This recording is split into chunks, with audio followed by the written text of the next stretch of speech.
The day started with the sharp, sterile smell of the hospital seeping into my nostrils. My daughter, Alina, lay in a white hospital bed, her tiny frame dwarfed by the tubes and machines keeping her alive. She was only 8 years old, but the innocence in her eyes had been dimmed by the relentless grip of leukemia. I sat by her bedside, clutching her frail hand as the rhythmic beeping of the heart monitor filled the silence. My husband, Daniel, stood by the window, his tall frame silhouetted against the pale morning light. His face was a storm of emotions, fear, anger, and exhaustion. The doctor's words still echoed in my mind. We need to proceed with a bone marrow transplant as soon as possible.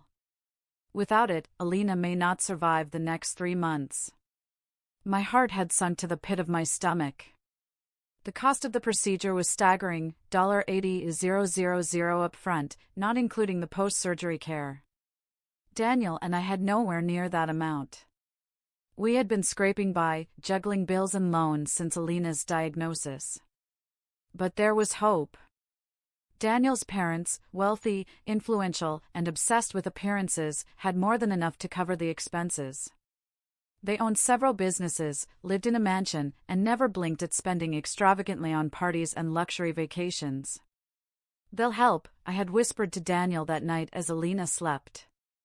They have to. This is their granddaughter. Daniel had nodded, though doubt clouded his eyes. His relationship with his parents was complicated. They'd never fully accepted me, believing I wasn't good enough for their only son.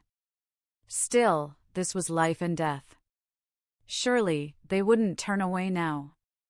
2 days later, we sat in his parents' lavish living room, the gold-trimmed furniture and sparkling crystal chandeliers mocking our desperation.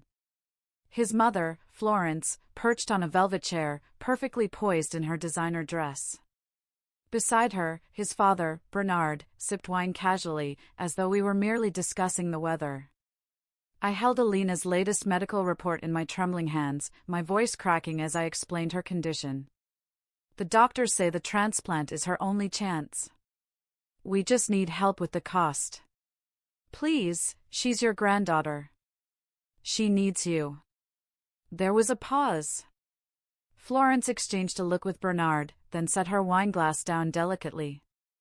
I'm sorry, dear, she said smoothly, but we simply can't get involved in this, financially. I blinked, certain I'd misheard. Can't get involved? Florence, we're talking about Alina's life. Bernard sighed, leaning back in his chair. You have to understand, Nia, he said, his